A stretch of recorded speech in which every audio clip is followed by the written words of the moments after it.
the narrative that you put on the situation and what it meant to you in Mm, relation to the people that were involved, the situation that you were in. It's the narrative itself that is actually doing the damage because mm, it's breaking expectation with some form of reality that you thought was going to be a thing or thought was.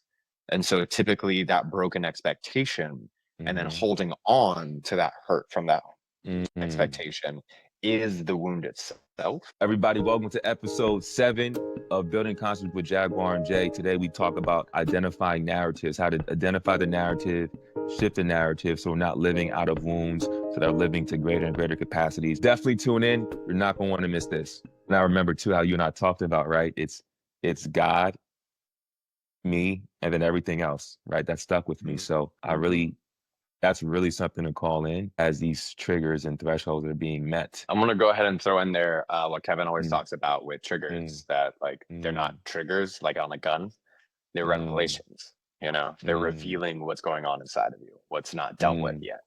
So like you have that wound and somebody shows up in a way that is similar to the way that you got the wound. It mm, triggers you, but truly it just reveals that, hey, this wound is not yet healed. You know, so like that emotional charge that comes up, just simply revealing that. And like I think that is an absolutely gorgeous way of looking at it because it's shedding a light on the fact that like there's things to be seen within us when it comes to these reactions, you know, mm, rather than like the way that I've seen it play out many times where someone says, I'm triggered, and then expects everyone else to now change the way they're operating in consideration of that undealt with wound within that person. mm, And so, like, I think I've even said it on this podcast talking about this, where it's in my opinion, it's like walking around New York City with a knife sticking out of your shoulder mm, sideways and mm, expecting no one to bump you. You know, mm, someone's mm, gonna bump you, mm. so deal with it. I love that, man. This idea of having a wound and then expecting everyone else to change how they relate to you or change their mode of operation. How do you feel people should go about being knowing that someone has a wound? I mean, I think it depends on your level of connect closeness with that person, Sure, you know? sure, sure. So like if you're in a relationship, um, I think it takes a lot more consideration because of Mm, the depth of the intimacy, the time spent with mm, that person. You know, you have to have consideration for one, the person needs to recognize that they have the wound. Then they need to begin the process of dealing with it. And that process is going to take different amount of times for different people. It kind mm, of depends on your level of embodiment. mm, The more embodied you are and the more practice that you have at dealing with these kinds of wounds, the faster they tend to be able to be dealt with. But mm, also, there's some very deep wounds that take a lot longer to deal with. You know, mm, I've been told a while back that like I have a mother wound. And mm, I didn't make any sense to me because I've got a really good relationship with my mom. I don't feel that she was in any way abusive or neglectful. I don't feel that she was overbearing or overprotective or anything like that. We've just had a solid relationship. And it wasn't until a couple of weeks ago, after being in this world and being in this work for a very long time and working on cleaning up a lot of wounds, a lot of bullshit, it got revealed to me that my mother wound had much more to do with my grandmothers. That one mm, of them died before I was born, so never got to meet her. That was my mom's mm, wound, which some people talk about being, you know, this super unique kind of relationship. It's like the grandmother and whatnot. Never got that. And then mm, my dad's mom, she's now the only grandparent I have that's living. mm, But when my grandfather, when her husband died on that day, she forced some really uncomfortable conversations that we wanted to wait for another time to happen. And that sparked a ridiculous argument between a lot of people. And she ended up telling me, my sister, my oldest brother, that we weren't part of the family anymore. mm, And that hurt and that sucked. And then when she called to apologize, there were 5 people involved: me, my siblings, my uncle, my grandmother. And she said 4 people said things that they shouldn't have said. And so it was a very shallow and unfelt apology. And I was able to see her finally in the way that my dad had been talking about her for basically my entire life. Me and my siblings basically were just like, you're just being over dramatic. She's mm, not that bad. But then we saw her in this moment. And yeah, mm, it was her lowest. Her husband mm, had just passed, even though she says that in her mind, he had been gone for 2 years because he was mm, a very different person mentally, you know? So I just realized during that experience that I never really had a grandmother relationship, not with anybody mm, blood related to me. I had mm, snippets and like views of grandmother relationships with other people in my life. I've had some beautiful relationships, but never had that from one of my grandmothers. So it took me mm, a very long time to even recognize that mother wound. And now I've been more slowly working through it because I'm not 100% sure how to work through it. You even recommended a book, which mhm, mhm. I have up there waiting, and I blindly picked which one of the two that I was going to start with first. And I started with the Divine Observer Okay, first. beautiful, I was like, beautiful. okay, clearly I need to do this one before Yep, the mother. All yep, right. yep. But I'm now like working on that. So to get Beautiful. back to your question, if you're in a relationship and you have to really speak with your partner about what the wound is and what kind of timetable they may be looking at, and really just check in with them. And then if it's someone that you're, let's say, just friends with, then understand where they're at and have compassion for them. And then if they're continuing to just play out that same pattern, have that conversation of why are you choosing this? You know, why do you choose to continue with this pattern? And then when it's someone that you do not know, once it comes into your field of understanding of like, okay, you're operating out of this wound. Let me just not make it worse. And Mm, then in my opinion, that's about as much responsibility as you have.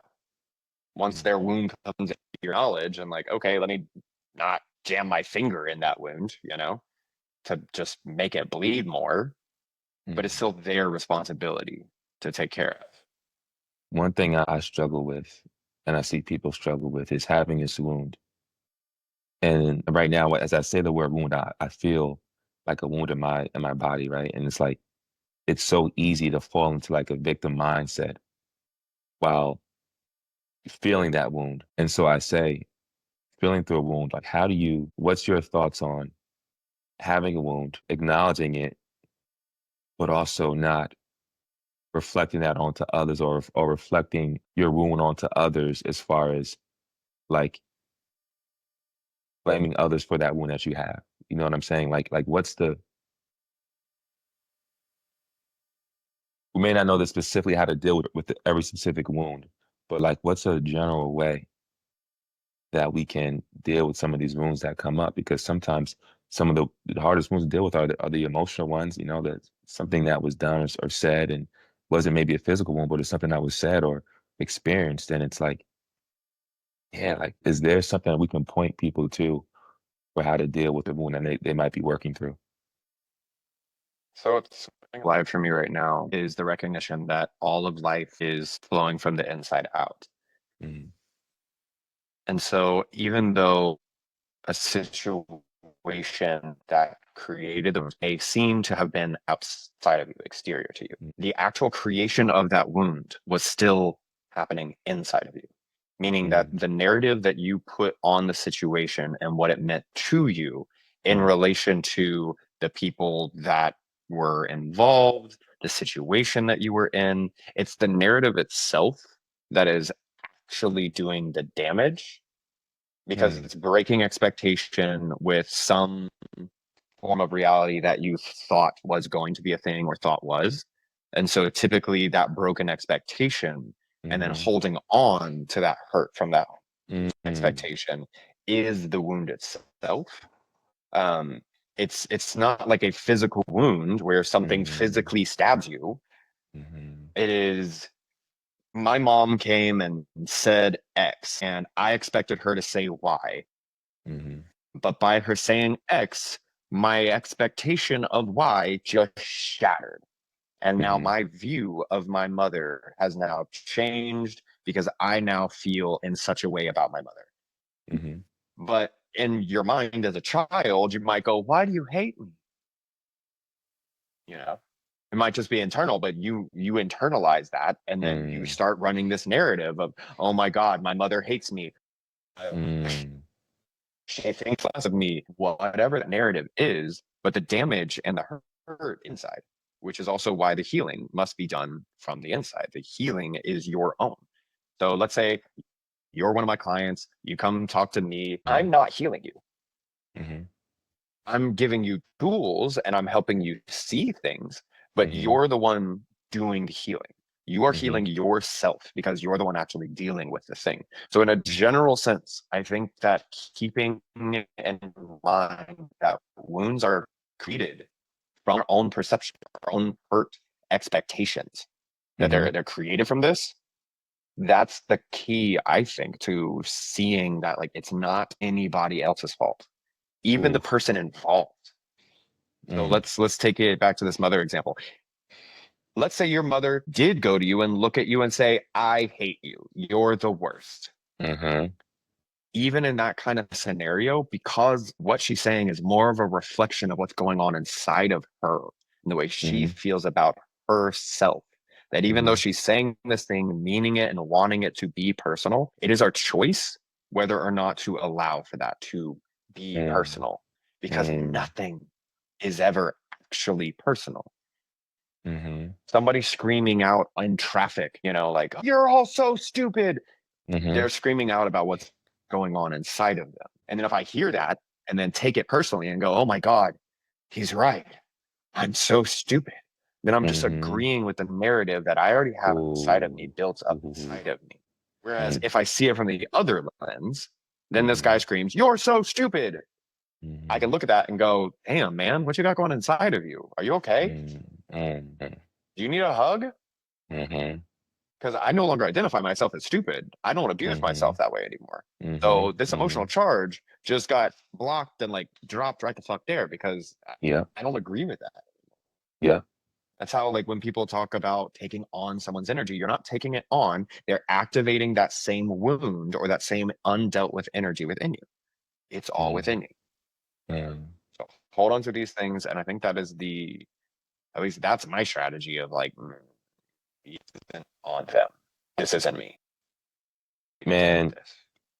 I think you hit on something that is universal because when you said narrative, I felt a sense of truth in myself too. I think it's about discovering the narrative, like understanding what specifically that narrative or the narratives are, what the story is, what the movie is playing in the mind.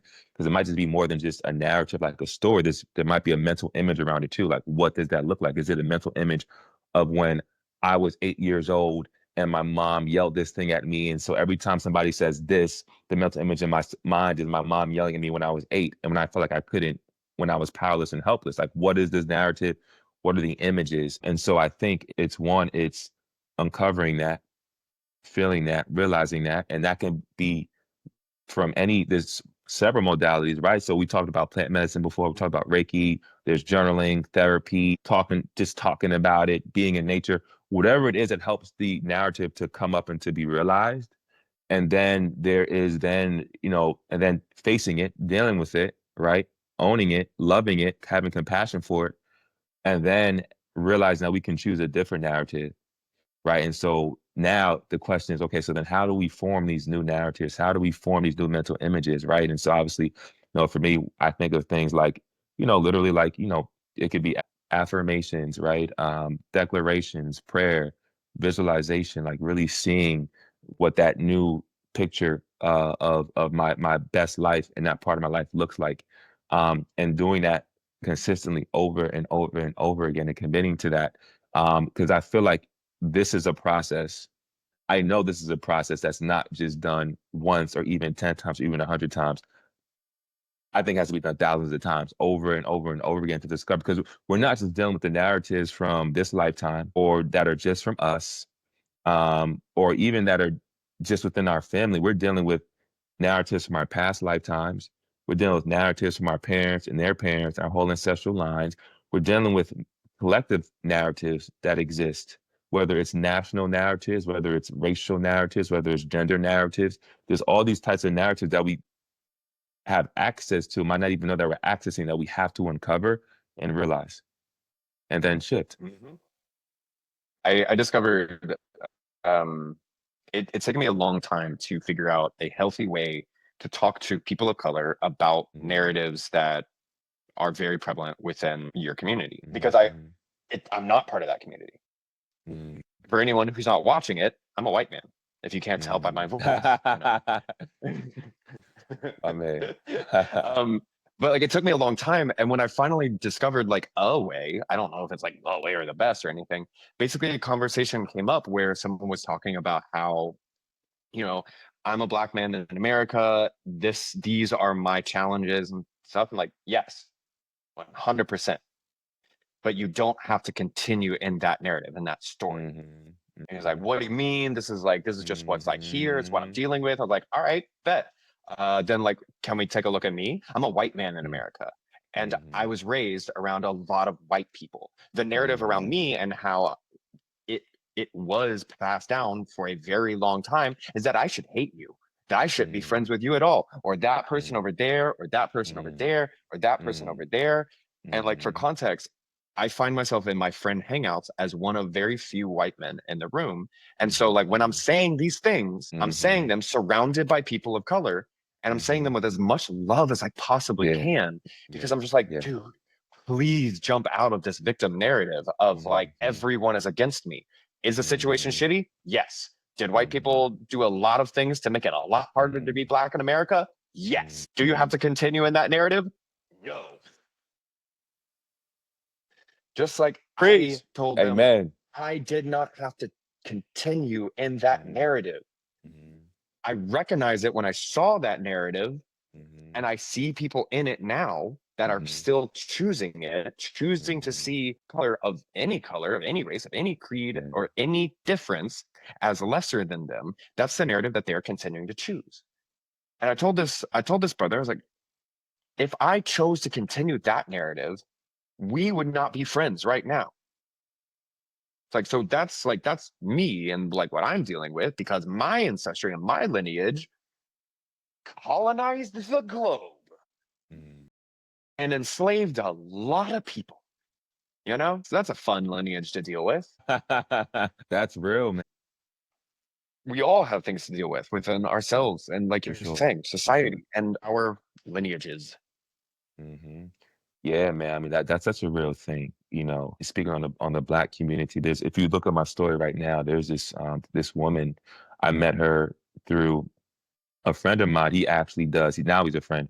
He actually does like it's like Sacred Sons, and he focuses on like the Black and brown community, but it is open to other people. But that's what his chosen focus is. And his girlfriend, she's an attachment therapist.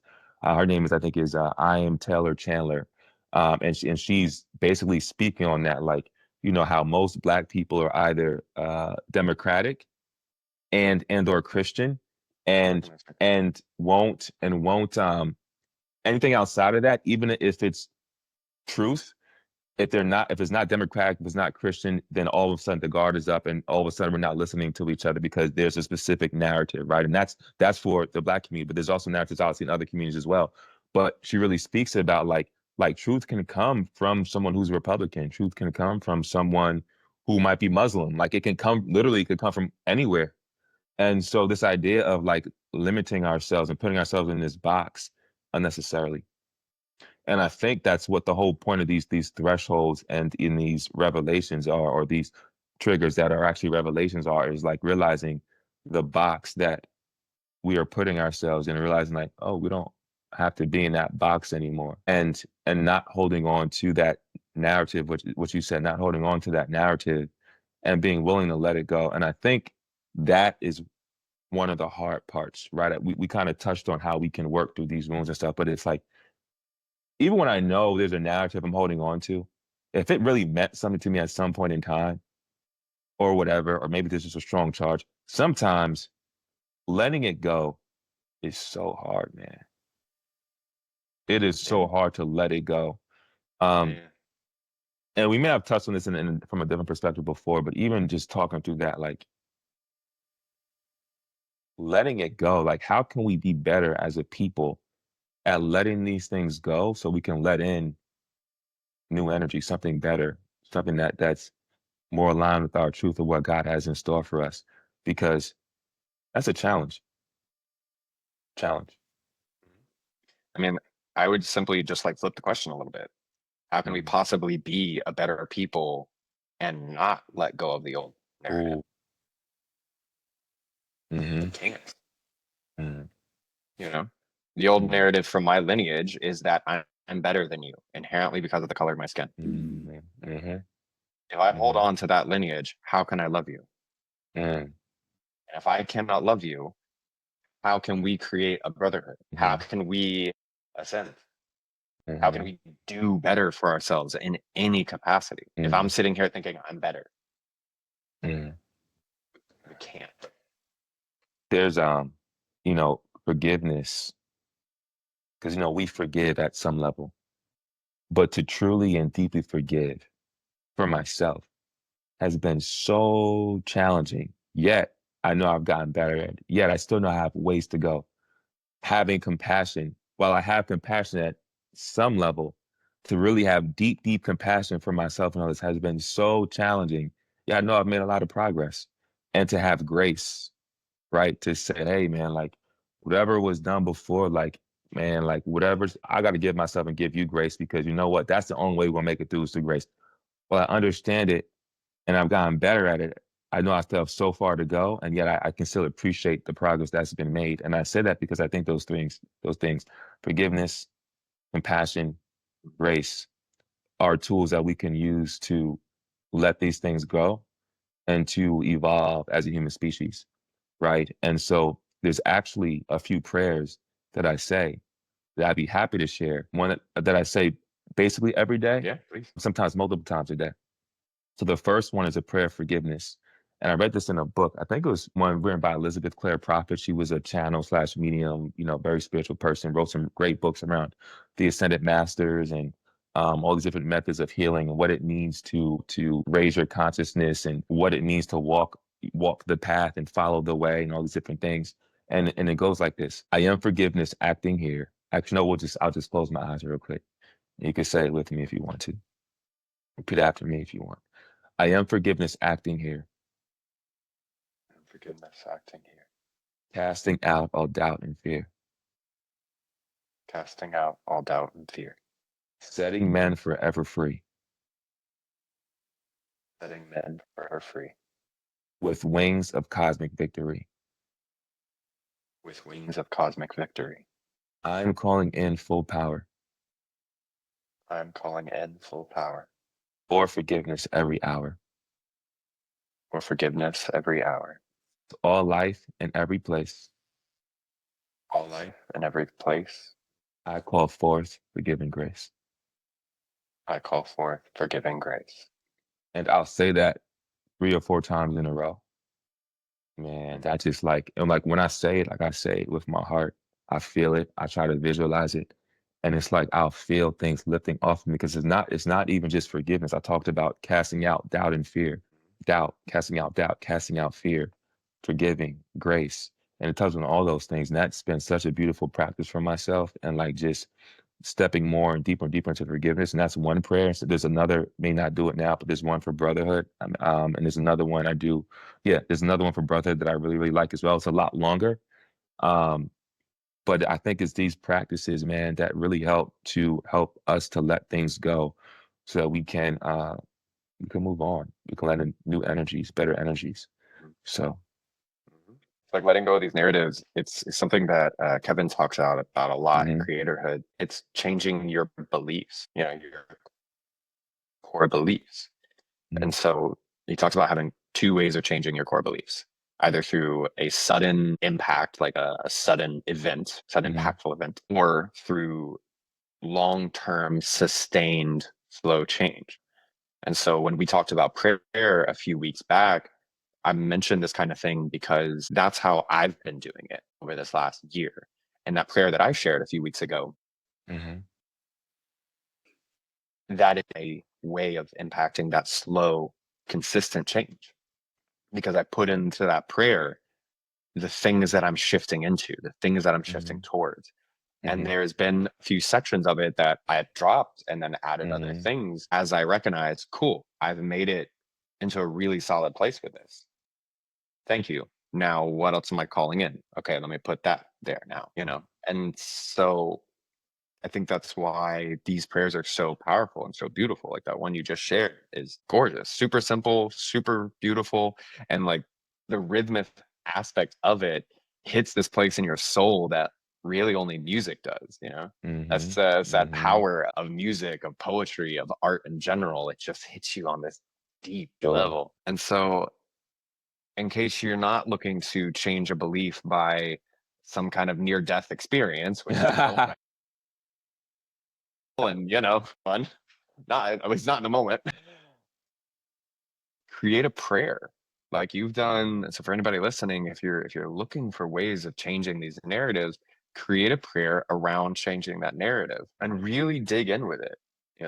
It was in college that I started seeing how I was involved in this narrative. I had recognized and started to see the effects of de facto segregation even years Mhm. after it was illegal, just in the Mhm. town I was born in Macon, Georgia. I was living and recognizing there's neighborhoods where white people just ran away from black people. Okay. So I started seeing that. And then when I learned about different city codes while in college, I learned that there were city codes created to make access to things like alcohol, drugs, and brothels much easier for Black communities by allowing Mhm. them in those areas, and then made it Mhm. much more difficult for white communities by making sure that they were outside of. Like that was city Mhm. code, city ordinance. Mhm. And it blew my mind to learn these things. And then as I continued making more and more friends with Black people, I was Mhm. hearing more and more and more and confronted more and more. And there were times that I would Mhm. do something, and then some of my friends, like my loving friends, would basically be like, bring it very upfront to my attention. You're doing this because you're unaware of the fact that you can do this only because you're white. Okay.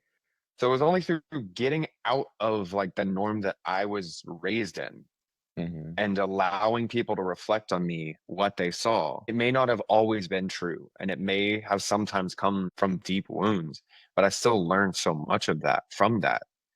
And so I want to encourage anyone and everyone, if you have any kind of biases or any kind of Mhm. misunderstandings or charges against some people or person or a thing, go immerse yourself as Mhm. much as you can and learn as much as you can. And then on the other side of all that charge, cool. At least you tried. But I think 9 times out of 10, if not 10 times out of 10, once you really immerse and understand everything you can about another human, another Mhm. people group, or a situation, the more compassion that you can naturally gain. And I think that's the Mhm. only way for us to truly come together is to actually try to understand each other. So I want to say this back to you. So is what you're saying in a sense is that thing that is causing the trigger, which leads to the revelation, or the thing that where there's a charge. You're saying to go immerse yourself in that thing, to confront it, to face it, and ultimately develop more compassion around it. Is that basically what you're Basically, saying? Or if it's not putting mm, yourself in a situation where your life is at danger or mm-hmm, you are in danger of physical harm, you know, mm, then yes, go with humility of learning and of understanding. Is it going to be comfortable? Probably not. But when is growth comfortable? mm, So do you mm, want to grow or do you want to stay the same? mm. Immersing yourself in the uncomfortable. Yeah. Coach, Mm, I learned from a little while back. He was the first person that I heard saying to get comfortable with being uncomfortable. And I love mm, it because mm, I enjoy doing cold plunges and it's very uncomfortable. And so I've had to just get to that point where mentally I can just drop into this. Okay, we're here for 5 minutes. We're mm, in this uncomfortability for 5 minutes. Get cozy. mm, And but that spreads and can go into any area of your life, you know? I was able to utilize that mindset from cold plunges and cold showers to stay in uncomfortable situations longer and later.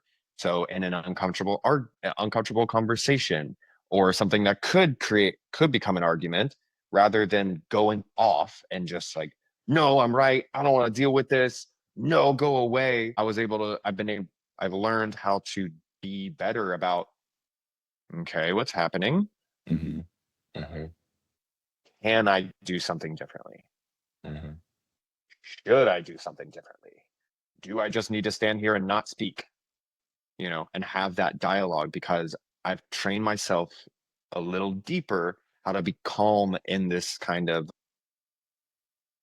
disheveled situations where my nervous system and my body is wanting to run away or wanting to react.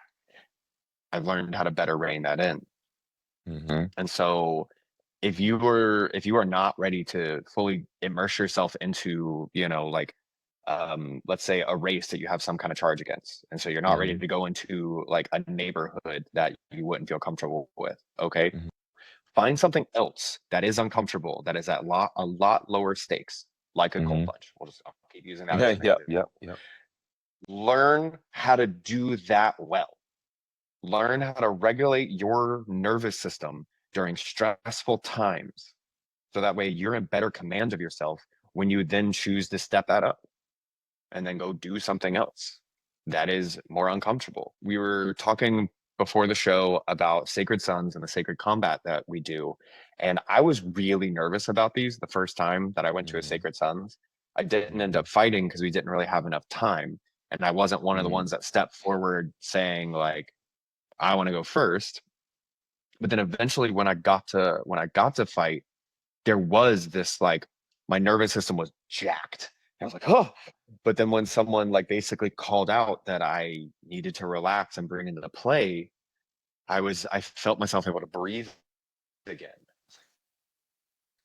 Okay, right. Yeah, the play nervous is able to, I recall that, right, just stay Mm-hmm. focused. The second time I Mm-hmm. fought, so much easier, so much clearer. I was so much more dialed in and able to just meet this brother where we were both at. And it was a pure dance. And then Mm-hmm. this last time that I fought, the brother that I fought against had his guard down a lot. And so had enough wherewithal to be able to meet him where he was at and remind him, keep your guard up, without injuring him, without embarrassing him, and just, like, hey, here's where we're at. I'm gonna take care of you. We're still gonna fight. Let's do this. Mm-hmm. Mm-hmm. And so every time I did it, my awareness in the situation rose. And this same kind of process applies to other things. Mm-hmm. You'll learn how to command yourself in a challenging situation. That same kind of mental clarity and mental fortitude can apply in other areas. Beautiful. That's beautiful, man. Thanks for tuning in to Building Consciousness with Jaguar and Jay, where we explore spiritual concepts and aim to break them down in a practical way for everyday use. If you enjoyed today's episode, don't forget to like, subscribe, and hit that notification bell so you never miss out on future content. If you have thoughts or questions, drop a comment below or connect with us on Instagram, jdoss545 and build_with_Jaguar. We love to hear from you. Until next time, stay curious, stay inspired, and remember, we are the authors of our own reality.